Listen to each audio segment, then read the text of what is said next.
So real estate, what's great about real estate is not just the income, but then also the life-changing capabilities it could bring, whether it is wealth, legacy, building a portfolio, early retirement, things like that.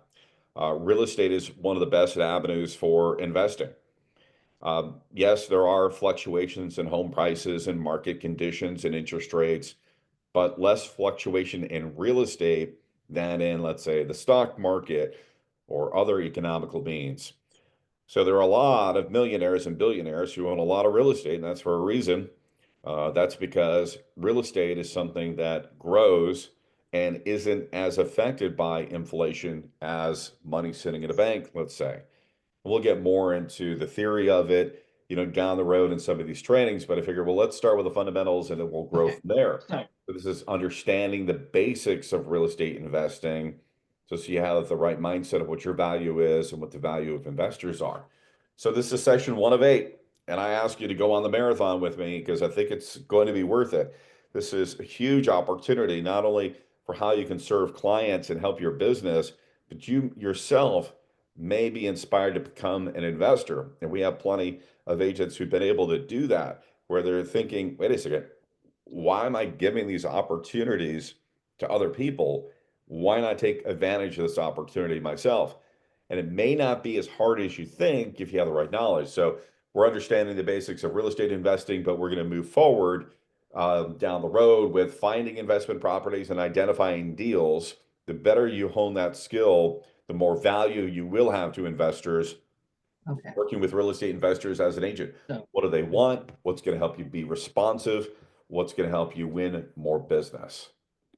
Um, Analyzing market trends and investment returns. Just knowing a little bit of the language so you're a little less timid to get into conversations with investors.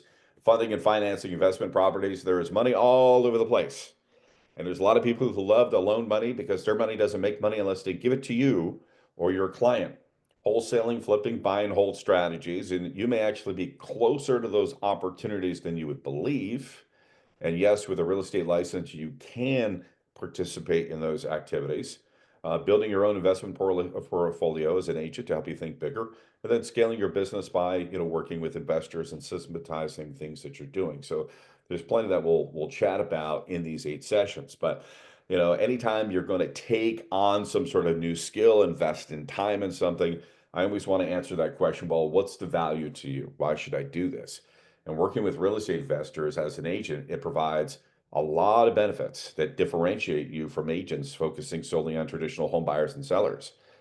So anytime you have an edge, you're simply just going to get a better percentage of the business. Most agents shy away from it because of lack of knowledge. They're intimidated because they don't know the info or how to find the deals, so they just don't walk the path. Which what does that do? It just leaves the business for other people to take. So take your share of the business. It will open you to more transactions. Also faster closings, right? I mean, we love when it closes on time, and typically about 30 days. What about something that's closing in 15 days or 10 days? 7, 3. I saw a deal close in 2 days. So I'm not saying go out there and write every contract for 2 days. I wouldn't do that, right? But if it's a cash deal with a limited sort of due diligence or inspection time period, there's no reason why that couldn't close in about 10 to 14 days. And there are less obstacles of these deals closings, right? Because if there's cash or some sort of private funding, let's say hard money, which is business to business owner, or maybe your investor has liquid funds that they can easily pay or some sort of line of credit. So the money is obtainable faster. Most times there's no appraisal. The inspections, you're not negotiating repairs back and forth over minor things that a lot of home buyers typically ask for. It's either you buy it or you don't. Sometimes it's just a contractor walking through to get a quote. So there is less obstacles to closings, and that's why you can close faster and more reliably on things. And then exponential deals and future listings. And you can also train your client to have the same sort of perspective. They may have the goal of going into this year and I want to flip a property. great. And you're going to help them find that fixer upper or foreclosure or whatever it is. And then that's going to turn into a future flipped listing. So now that's two deals. If you could have that one investor set a mutual goal, like let's do this once per quarter, right? Gives you time to get it, flip it, sell it, repeat. So now if we're doing this each quarter, that's 4 finds, and then that's 4 flips. Now we have 8 deals just from one client. And that cycle can keep growing. What if you had 2 clients doing the same thing? What holds agents back? Okay. If this is so easy, so available, what holds me back? Well, the number one thing is just lack of knowledge of what their buyer wants. That's the top thing.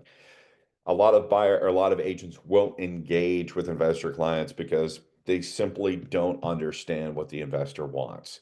They're too timid to look unknowledgeable, and they don't even start the conversation. But I would say come from a place of curiosity. And it's okay to say, hey, look, I don't flip a lot of properties or anything like that, but my role as an agent can certainly help you do that. Tell me more about what you want. What's your process, right? So if we go back to how to win friends and influence people, be interesting by being interested. And it's okay to ask what your client needs and wants. Lack of understanding of how the numbers work. That's another intimidating factor for agents. They don't quite understand the numbers, and it's most times because they just haven't gone to a training like this, and you're here, and I appreciate that. Or they haven't done future study on it with podcasting and videos and books. They haven't really practiced it while looking for deals. And through repetition, that's when you're going to realize that, okay, there's a commonality to this. I see that it's really just a math formula that just kind of plugs in once I understand it. The lack of consistency on deal finding too. So with consistency on deal finding, this, if you're trying to find something for a client, it's not necessarily where you could just one Saturday morning sit down for an hour and take a look and bam, you got it. Look, sometimes you might find the deal, sometimes you won't. But I would say that this is daily activity, right? Doesn't have to be 7 days a week, right? But I would say carve out a certain amount of time each day, even like 30 minutes, and find something. There are some agents who work with investors and they'll look for several hours each day to really try to find the opportunity because they see such high value in it. And so with anything in real estate, consistency is going to be a big determining factor in your success. And then lack of knowledge of writing winning offers, right? Your clients are going to have great ideas on how to write offers that are usually really bad ideas, right? I mean, they want to lowball something that's been on the market for 5 minutes, or they may have inspection demands that just won't be competitive, right? It's a competitive market, and what you need is you need to have a good strategy, a good basic knowledge of how do I write a winning offer, and then how do I educate my client in order to be sensible in what they're going to do. So that's all things that we're going to work on. So I would say the one big step to success with working with investors is knowing your client and knowing your value to them. So you really can't help somebody, and it doesn't matter if it's an investor, a home buyer, or a home seller, unless you know them and you know their needs. So similar to any other buyer, find out what they're looking for. What areas are they willing to invest in? And what price points? And how much work do they want to do or not do? Plus, what's the purpose of getting this investment? Is it a rental? Is it a flip? Is it a wholesale situation? And I would say if you're helping someone else wholesale, you might as wholesale for yourself. And we will talk about that in future sessions about how you can take advantage of that opportunity legally, correctly, with a real estate agent license and the proper contracts and how to do it. Or is it short-term rentals? and knowing each locality is going to have its own short-term rental regulations. Not everything is viable for a short-term rental. So the area, the type of property, the price, is it townhomes, single family only, things like that. And then how much do they want to profit? Or is it a cash flow situation? So again, these are all questions. You can literally go right down this list and ask an investor what they're looking for. Hey, can you tell me a little bit more of the outcome of this? Are you looking to rent, flip, wholesale, short-term rental? What are you looking for? Great, you're looking for a flip. Tell me a little bit more about the area, type of property, and price. Well, I'm interested, more so in Chesapeake because I live there, and some of my contractors live around there too. We don't want to drive too far. We don't want to go across tunnels to work or anything. Hey, I got it. Single family home or townhome. Yeah, either one of those are fine. Not a condo, please.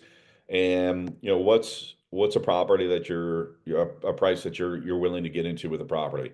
250 is your max. Okay, so 250, is that before or after the repairs a factor? Okay, that's before the repairs. Okay, I got it. Let me see what I can come up with, right?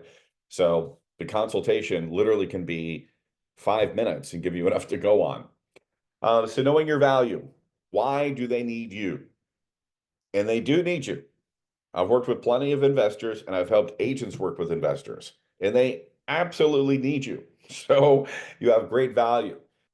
Helping them identify profitable opportunities, because sometimes investors will identify a property and it's not a good opportunity. So sometimes we have to say, I don't think this is the best for you. Be brave enough to do that.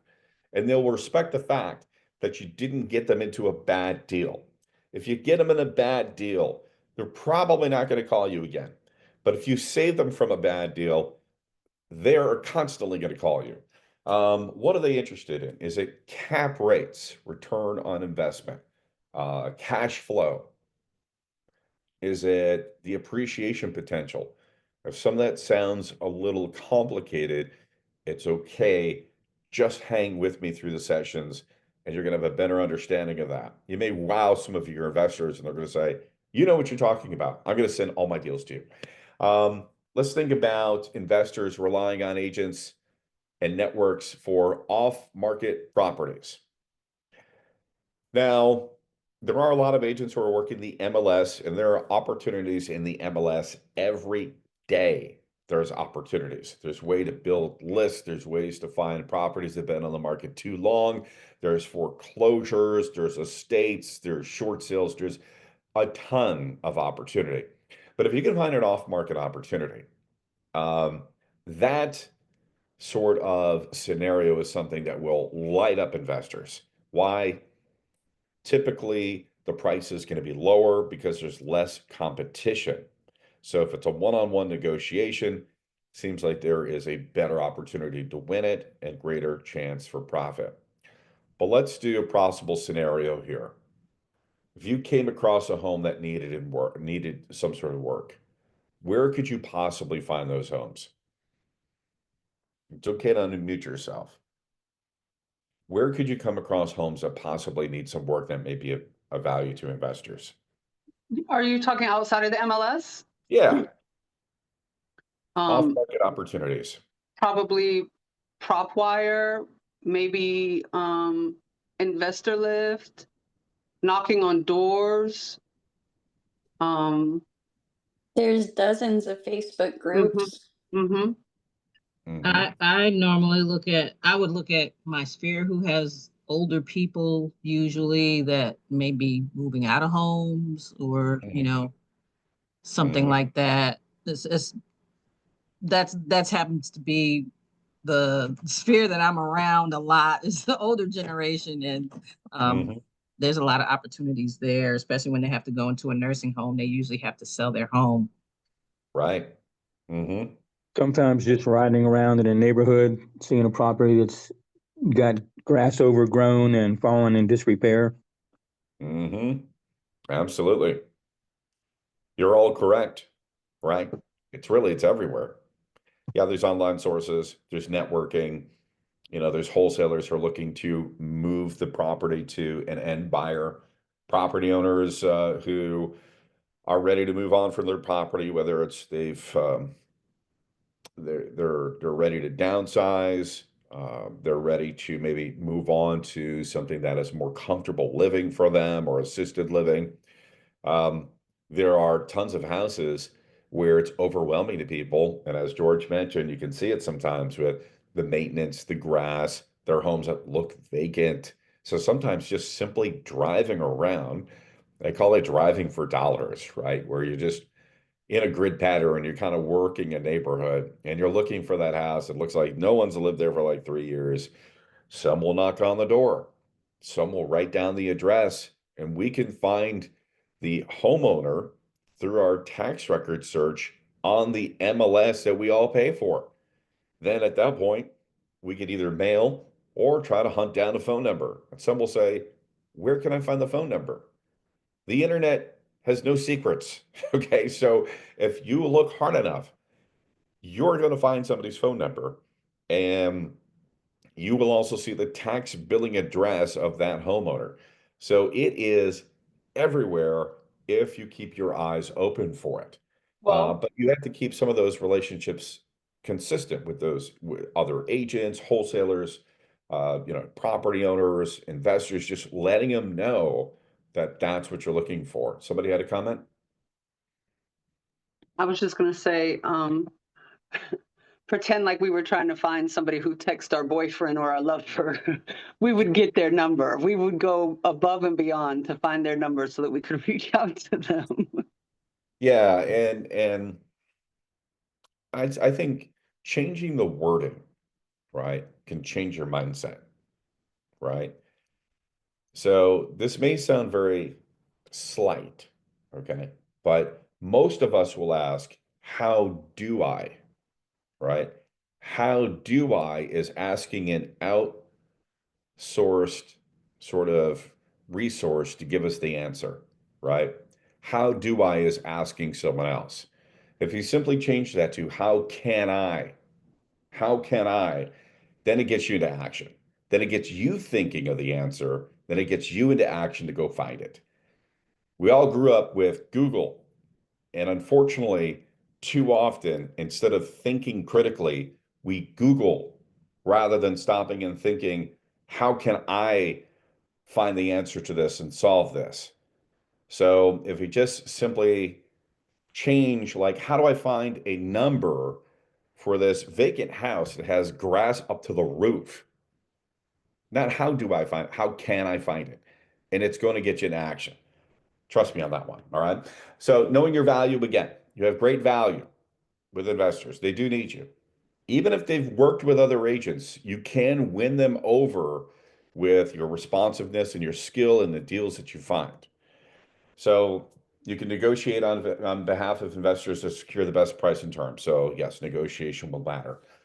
You understand their strategies, whether they want to fix and flip or they want to burr, which is buy some sort of dwelling, you rehab it, not total reno, but a decent rehab. You rent it out. You can refinance it from that low value, got it to a higher value, pull out some of that refinance money, and then go buy some other property. And then investors, they move fast. They do. There are few investors that only do real estate investing.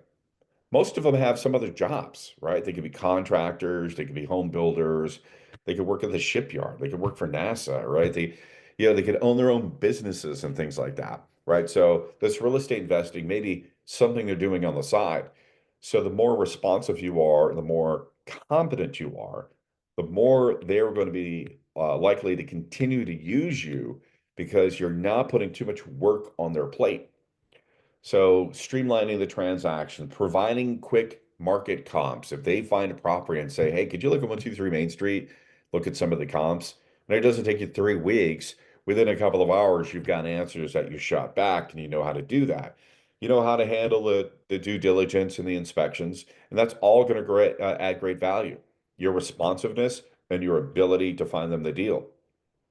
What far too many agents do is they'll just send a list of homes to investors. Okay, here's a list of 40 foreclosures that just dumped on you.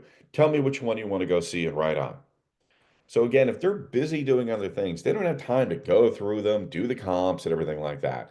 But if you look through that list of 40, you found the 2 or 3 good opportunities, you've already identified profitable prospects, you've done the comp work on that, and say, hey, I did the homework for you. Here's 3 we should go look at today and right on today. Now you're providing value for someone. So where can you find investors? Kind of like where you can find real estate investment deals. Everywhere if you're looking for it, right? Your own sphere of influence, that'd be the top of the list. Who in your own network is this close to investing or probably already does? Um, they may have a lot of money that they would love to invest in real estate. They just don't know how, or they don't have the time to do it. They don't know where to get started. Your own sphere may be a high likely avenue for investors.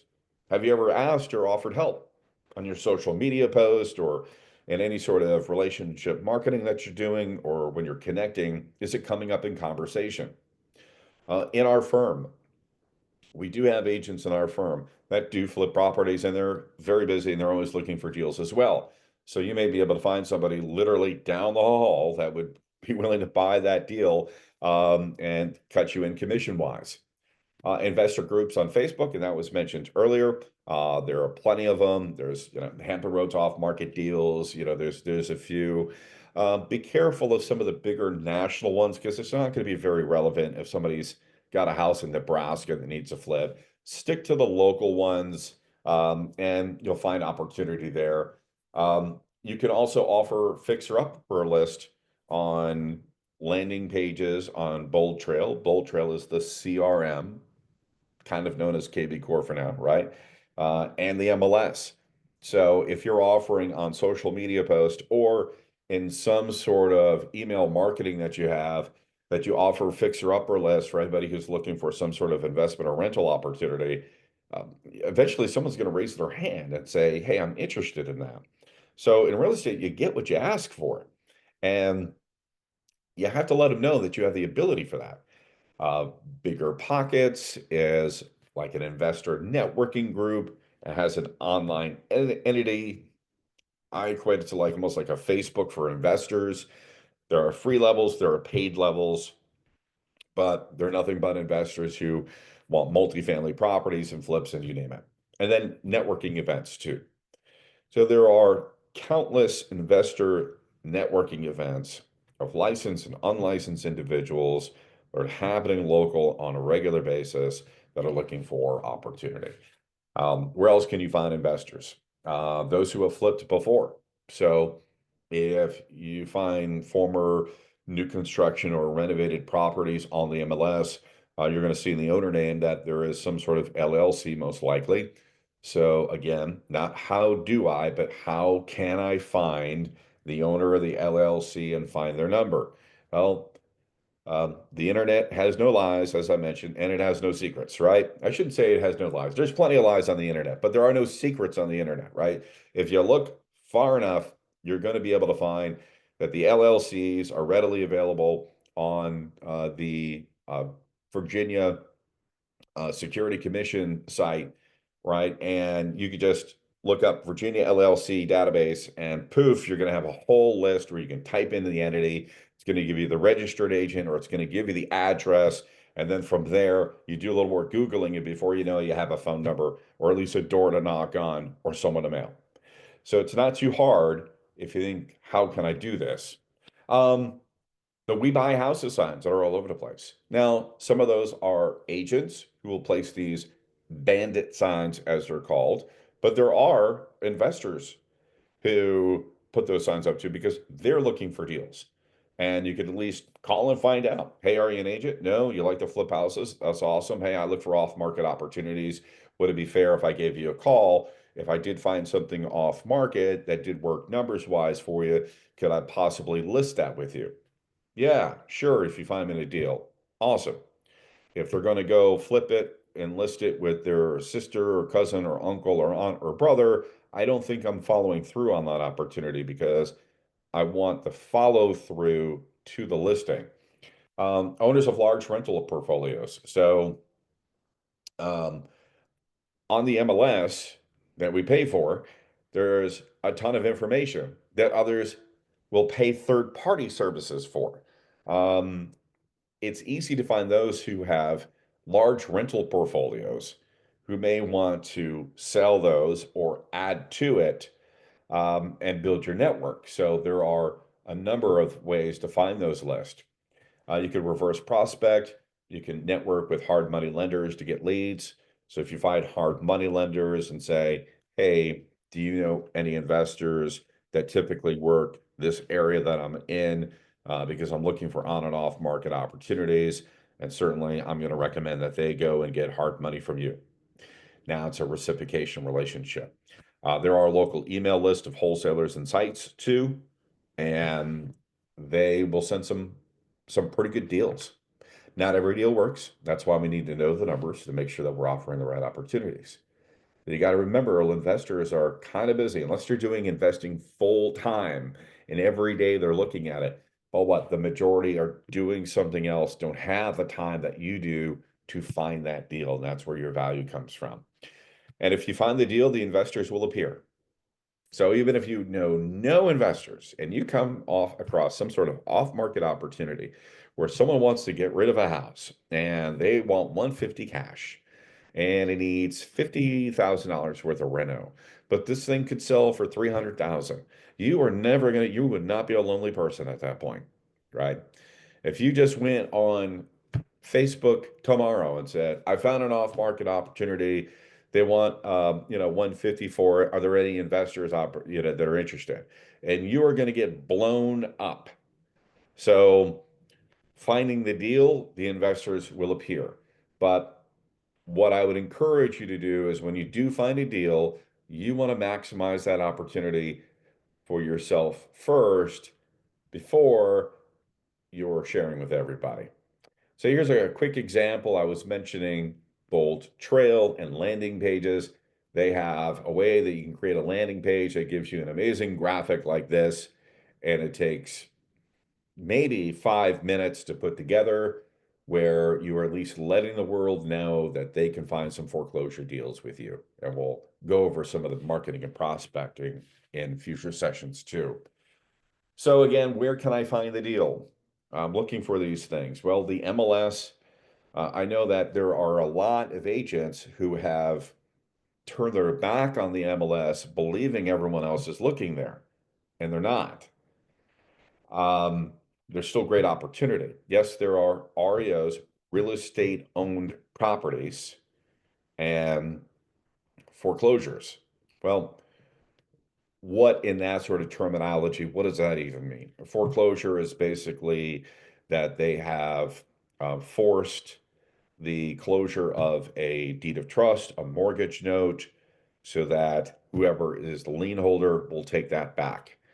Sometimes it can be an entity like the Secretary of Veterans Affairs or Fannie Mae or Freddie Mac who guaranteed the loan. Sometimes it could be specific banks like a PennyMac or a Nationwide or a United Wholesale Mortgage. Sometimes it could be some third party entity like a lawyer or some sort of asset manager that is taking the property back from the homeowner. So that's why real estate owned is a term that really could be a bank, a lawyer, a mortgage guarantor. There are a number of things, but we got to call it something, right? Short sales. Basically, the homeowner is asking the bank to accept less for what they owe on the mortgage in order to sell and move on. There's a bit of a process with it, but there are good opportunities.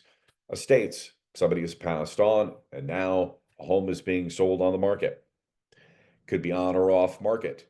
And there are executors or heirs who end up with these properties and sometimes just want to move on from it because it's too much of a burden or too dated to sell on the open market. And there are opportunities. Fixer-uppers. There are people that, there's a lot of deferred maintenance on the house, or they could have lived there a long time and never updated it. Some of the systems are failing. They can't achieve full market value, so they're willing to sell it for less than market value. And there are plenty of opportunities that way. And that's how a lot of flippers and wholesalers are getting houses now because people can't afford the work. They don't know how to do the work. They don't want to do the work. They're afraid to call a traditional real estate agent. Why? Because they think their house has to look the way it does on HGTV. So instead of calling a traditional real estate agent to have strangers come to their house, they'd rather just take that cash offer because they don't want to pick up a broom and do anything, right? They're not bad people. They're just overwhelmed. So those opportunities are everywhere. If you, as a real estate agent, are saying, it doesn't matter what your house looks like, I'm going to find somebody to be able to buy it on your terms. And the more you're letting people know, the more the opportunity will come. Back to the MLS and tax records, there's ways to find absentee owner list. People who don't live in the property. They might have rented it out. It might be vacant. Some houses sit vacant for years and they don't know what to do with them. So there are lists there where it'll provide you addresses you can door knock or mail. When it comes to finding numbers in bulk, that's when you may have to subscribe to some sort of third-party internet service in order to get those numbers. Some are cheap, like a Spokio, where you might pay $20 a month and you're looking up one number at a time, or a prop stream where you can pay and get a ton of numbers at the time. But if you're going to get that sort of data, utilize it. It's only as good for how much you actually implement. There are plenty of foreclosure sites too on where can we find the deals. So some of these are going to be listed on the multiple listing service, but you can go to these sites to find out more information, such as, do they have some sort of first look initiative? Meaning if a foreclosure hits the market for the first 7, 10, sometimes even 30 days, they may hold that property only for owner occupant offers. Meaning this is someone that's going to make it their primary residence. They can offer, but sometimes the house is in not great condition and it doesn't work out. And then they open it up to investors. Some foreclosures are open to investors right away. Some have a waiting period. But even today, you could go to homepath.fanniemae.com and see what they have. Or Home Steps, which is Freddie Mac. Those are conventional loan guarantors, just like the Secretary of Veterans Affairs will guarantee part of a VA loan. Well, they have foreclosures as well. And there's Vendor Resource Management, HUDHomestore.gov. So these are FHA loans that are foreclosed. And from there, you can see what's not only in the area, but the entire state or entire country, and see those sort of resources there. So on the supplement we give, these websites are there. Some others where you can find the deals for investors, there are online auction sites. You have to be careful with those because sometimes you can't see the property. The properties could be occupied. Whoever is getting the online auction, there may be extra fees, buyer premiums, cash deals, no due diligence. They may even inherit liens on the property. So there's a level of complication with that. Yard signs or bandit signs. So, what are the difference? The bandit signs are, let's say, the We Buy Houses signs that you'll see in random corners. Speaking of being able to call those numbers and see if you can find deals, or even putting out the bandit signs yourself, ordering them on Amazon with a phone number, getting them out there. They may disappear eventually, right? Because the neighbors may take it away, the competitors may take it away, the city inspectors driving around may take it away. So they're short-lived on the corner, but they are known to bring in deals. Yard signs, I would say for sale by owners. So there may be some for sale by owners that are selling a property that is more in a fixer-upper condition than in great condition, could lead to opportunity. City auctions, again, anytime you're dealing with something with auctions, those are a little more advanced for the same reasons I mentioned with the auction sites. It is competitive, it's cash, but there are deals. You can join investor groups and real estate networking events where deals are shared often. And there could be people who are offering up deals or looking for deals. And then wholesale email list. There are several that if you get on the list, and sometimes they'll just automatically reach out to you. They're finding agent list and they're just spamming you with that information. But there are ones that you can intentionally get on as well. So just as much as I said that, look, there are investment opportunities everywhere if you have your eyes open. There are investors ready to take these deals anywhere you can find it, but there are plenty of ways to be able to find deals. And what I would suggest, and we'll get more down to it in future situations as far as, okay, if I'm doing this, what exactly am I doing? But I would say instead of doing 10 things, right, 3 to 5 things. 3 to 5 things, you're going to get the bulk of your success from about 2 to 3 things, but you got an extra 2 that you're working. So if you have a narrow focus of about 3 to 5 things that you do on a consistent basis, you are going to be able to find information.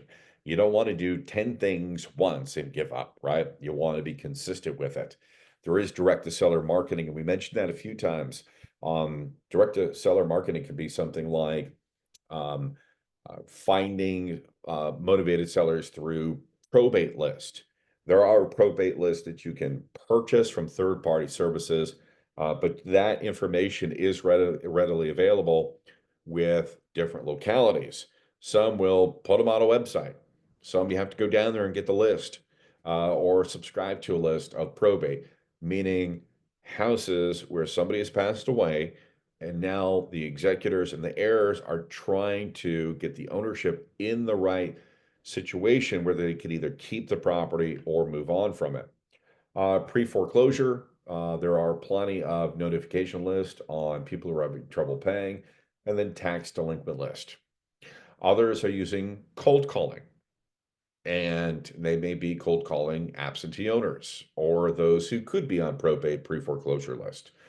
Direct mail is an easy one. There are plenty of people who are sending out thousands of note cards a month, but you can always start at a reasonable sort of level where you are choosing your own neighborhood or a neighborhood that has a lot of absentee owners that you want to work. Or maybe there's a neighborhood that has a lot of older homeowners that may be ready to move on from their property because they've been there for decades. So you just want to be targeted with your direct mail. Troy, And yes, may I? I know there's lots of lists, but Mhm. how can I get a hold of the people who provide these lists? So I know there's lists, but who am I to be reaching out to in order to get these lists? I've tried title companies. They act like they don't even know the list exists. I've tried real estate attorneys that work with foreclosures. They act like they don't know about a list. So how can I get these lists? Well, third-party services, and I wouldn't go to a title or an attorney. You mentioned PropStream and Vulcan and RedX and Espresso Agent, and there's a number where, yes, they'll also have expired listings, but they'll have other lists that you can get. And there are third-party services that do have probate lists. Sometimes that information could be up to date, sometimes it could be a little older. So some of it may come to purchasing some of the information, but a probate list, anybody can go to the city and get that information. And it's a matter of public record. So it depends on each locality and what their procedures are. So it's like picking up the phone and just saying, hey, I wanted information on it. How can I do it? And you'll be able to find that. Um, as far as pre-foreclosure, I know that even Zillow was showing pre-foreclosed homes and having a beacon for that. So with research, you're going to be able to find the right list and the right avenues for it. If it doesn't involve phone numbers, a good amount of this information, other than probate, you can find through tax records. So another thing you can do is door knocking, and that may be some information you found on a list or through the MLS, not a listed property on the MLS. So if it's listed with another agent, you don't want to go knocking on the door, talking direct to the owner, or you're gonna be in agent jail, right? So, but you can find something in tax records where it's an absentee owner that's had a property that is vacant. It'll have their tax billing mailing address. So if they're not in the house, you can actually look up where they do live and even door knock on the property, leave them a note, you name it. Um, and look, this is stuff I'll do myself. Just before I went for a trip last week, I went, door knocked on a property that I knew about where it's eventually going to foreclose, have a couple of numbers, and I've been hitting them up over and over again. I'm sure others are as well, but I'll go willing to knock on the door and see if I could try to help them. Offer help to landlords dealing with vacancy or problem tenants. So if you actually looked at some of the court records, you'd see some of the unlawful detainers that have been assigned court dates, and those may be landlords who are tired of renters not paying and just want to get rid of it. We have one ongoing client now where tenants were very inconsistent, and he just gave up on being a landlord, um, ended their lease. They did pay in full, but now he has an off-market property he's willing to sell. So with court records, you may be able to find information on that. Or some of those absentee owners that I mentioned, maybe landlords that are just fed up and tired of it. And then expired and for sale by owner listing. So expired, they may not have been in the right condition to sell on the market, and may be open to some sort of cash offer in order to move on from the property. So I know that's a lot of information, and hopefully the notes that are provided helps you remember some of these things that we went over, because I know that when we're listing things, that's difficult to keep top of mind, but definitely use the supplement to go back and help you remember some of the resources. But where do you get started? Okay, so there's a lot more to learn. As we can see, we still have 7 more sessions to go, and this all sounds great, but I want to get started now. What can I do? Well, what I would suggest is seek more knowledge, not just from these trainings, but what podcasts are talking about real estate investing so you can get in on the conversation. What videos on YouTube or similar are there where they have a wealth of information. Now, look, sometimes the information's not always correct, right? They may be doing something where they're, buying tax delinquency notes in Arizona that may not be applicable here, right? So remember, real estate is local. There are plenty of books and audiobooks, and then networking with other agents. Hey, I see that you've worked with, these investors, and you put on these flipped properties all the time. How do you do that? What are you doing? And you'll see that many agents are willing to share exactly what they do to help you out. But what I would suggest is um, don't wait to get started. And many times we do that in real estate too often, where I've got to know 100% of everything before I get started. And it's if you want to wait until you know 100% of everything, it's going to take a long time, right? So sometimes it's that mentality of ready, fire, aim, right? Instead of ready, aim, fire, what I'm going to do is I'm getting ready, but I'm going to go ahead and get into action, and then I'm going to learn and recalibrate and retool as I do along the way. So I would start marketing now. I'd start marketing that you're looking for investment opportunities and that you're looking for investments or investors who are looking for deals, because a real opportunity will inspire action.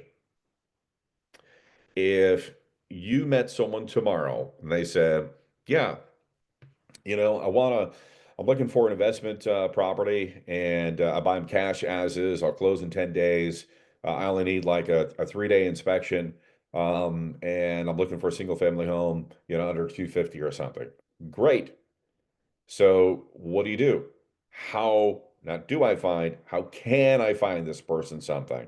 And you're going to start looking on the MLS. You're going to start talking to other people. You're going to start looking at these off-market Facebook groups.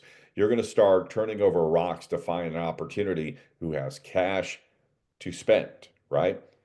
So start marketing now. You're looking for opportunities. You're looking for deals for investors. You're looking for investors who need deals, and start learning in between these sessions. Start learning more about how to find comps, to recognize good deals. Before you know it, you're going to have somebody under contract. It's going to be a somewhat easy deal, cash deal. Not a lot of real estate deals are easy. Some of them are challenging and problematic, and that's why we exist, to help people through that. But it's always nice if you have something that closes fast, It's a cash opportunity. It's going to be flipped, and it's going to be a new remodel listing. You're going to be able to promote, post on social, have an open house, and then get a good contract on that as well. So that's exactly what I would suggest to anybody who's thinking, okay, what's the next step?